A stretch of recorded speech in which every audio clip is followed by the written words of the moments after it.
How to deactivate Shopify store. So go log in to your Shopify store.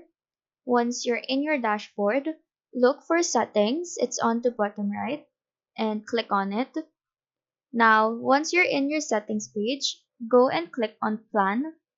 In here, what you want to do is click on the deactivate trial button, which is highlighted in red. This pop-up will appear to make sure that you didn't just misclick it, so just click anywhere on cancel subscription and deactivate store part. After that, it should ask you more questions that you need to answer to deactivate the store. The first thing is Shopify asking you is the main reason for deactivating. There will be a drop-down menu and just select what fits best your reason. Some options have follow-up questions that you'll need to answer as well. If you can't find any, just choose the option Other and fill up your reasoning. After that, just click Continue. Then it will ask you to enter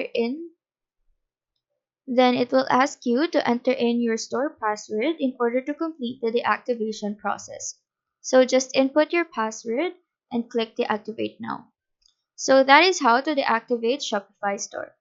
Do let us know if this video helped you out, and if you have any questions, feel free to drop them down below.